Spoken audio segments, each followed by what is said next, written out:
I've been asked so many times how to overcome excessive utility bills like gas, electricity in our HMO and rent-to-rent properties. We invest in these properties to make passive income, to generate cash flow whilst we are asleep. But sometimes the bills can eat into our profits so much that we would have to subsidize these properties. So in this video, I'm going to share how we could overcome paying more than what we've bargained for in our rent-to-rent and HMO properties that have contract with all bills inclusive. We sometimes really struggle. So I'm going to identify in this video how to overcome that difficulties, because we don't want our investment property to become a rope in our neck or to be subsidizing them, as we've got them to generate passive income. If you like this video or any of my videos, hit the like button below, subscribe to my YouTube channel. So let's get to it. So number one, what we need to do before our tenant moves in, we draft a contract to say all bills inclusive. That is absolutely amazing. But in that contract, we need to ensure we've included in the contract a cap of how much electricity we could pay and how much gas we could pay. Have a cap on it. It could be £60, £70, £80. Most of our properties, we have £80 gas and £80 electricity. So before the tenant move in, make sure they read the contract, they understand that it is all inclusive. However, if they go beyond £80 or whatever the cap was, they would have to fund the utility bills themselves. That will help resolve all difficulties you may have with your tenant, especially if you're managing these properties yourself. The other thing we also do is sending out emails to remind them that the utilities are capped and they need to utilize the electric and gas efficiently to ensure that we do not go over our cap. We also send our handyman out there to set the boilers on timer to ensure that it's not constantly on, because there's some occasions where we drive past our properties, it's so hot inside in there, during summertime boilers are on, all the tenants open the windows to get fresh air instead of going out there and turn the boiler. So we need to ensure that we're communicating this to them for them to understand that it's all inclusive, but there's a cap. Anything over that cap, they would have to foot the bill themselves. And we need to observe how much electric and gas consumption are incurred in that specific property. So we need to be looking at the utility, we need to be looking at the bills in a monthly basis. Check out your direct debits to ensure you are not overpaying. In a situation where you've overpaid in electric and gas, send a reminder to the tenant, tell them what the situation is, and if possible, scan and email the actual bill to all the tenants for them to see that they're actually consuming more electricity and gas than what they have been capped for.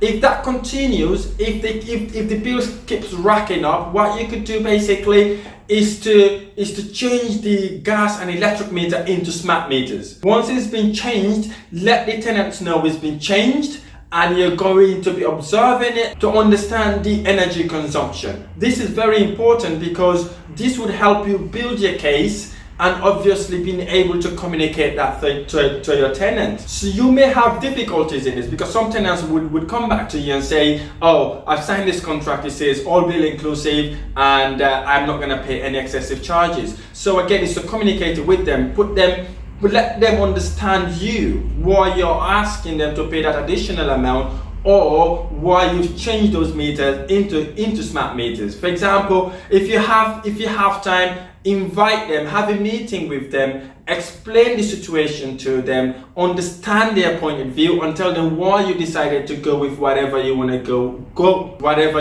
go with. So sometimes having a meeting with all of them involved will help you resolve any issue. For example, recently we had a property in Cardiff where we've been consuming so many electric costs. So what we did was we changed the meters into smart meters. Tenant was so upset, they were really angry. So we decided to have a meeting with them to explain why we decided to swap the meters into pay-as-you-go. So they came in the office, we asked them to explain what the frustration was, why they think it's unfair, and why do they have to pay extra towards electricity.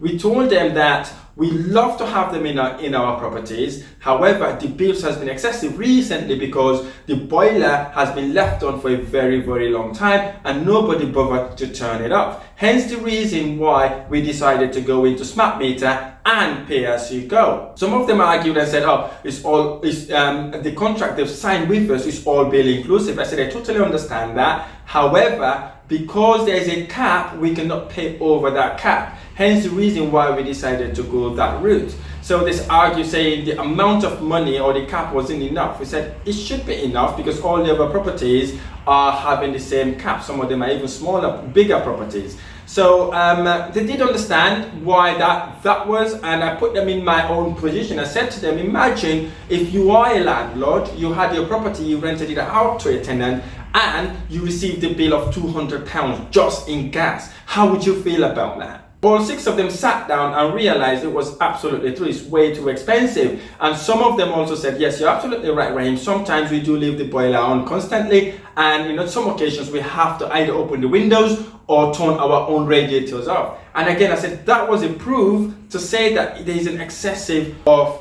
energy consumption in the property. So where we come into conclusion that we're going to stick with pay as you go for both gas and electric, and they're going to observe and obviously monitor how they use the energy to ensure efficiency. And what we did, because we want them, we like them so much, we said, okay, instead of having say £80 cap on your electricity, I can increase it by £10, and I can increase gas by £10 just to show you that I am willing to pay for the bills, but I just don't have that capacity to be paying £200 a month for just gas and another £200 for electricity. So we came to a conclusion that they will stick to the £90 budget on gas and £90 budget on electricity, and we could observe that. So if they're using more gas and less electricity, we would move the extra amount to gas and vice versa. So that's what we're observing now, to understand that what they're using a lot more. That way we would move the money over. And they really appreciate it. They came into our office very, very angry. They thought it was unfair. But when we explained to them and showed them what the figures are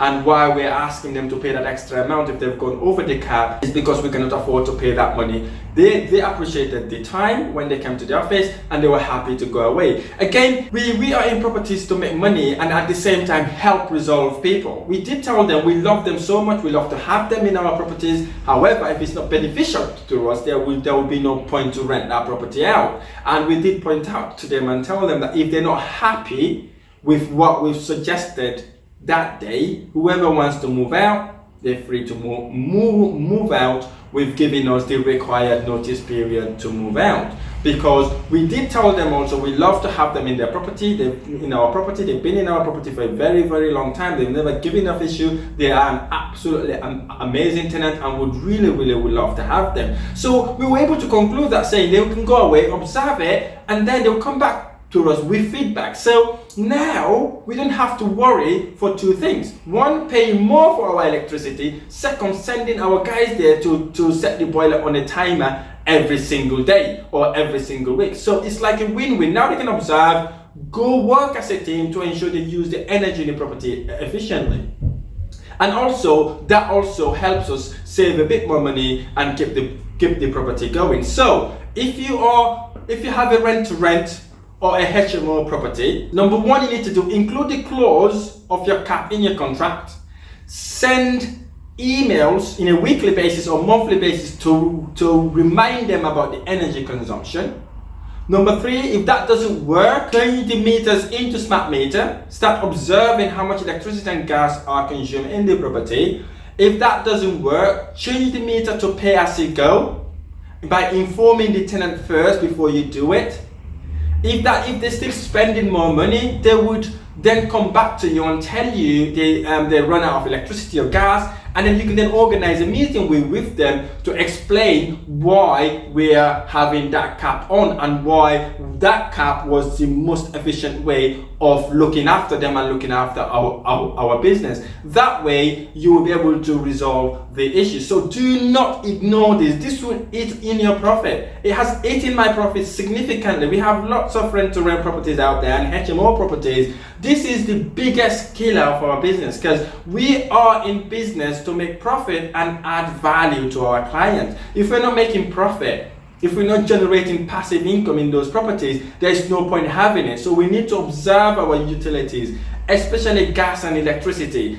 During winter time, we need to observe it to ensure that we are not subsidizing our properties. So I hope this has made sense to you. If you've liked this video or any of my videos, hit the like button below, subscribe to my YouTube channel for more of these videos. I look forward to sharing the next video. Thank you.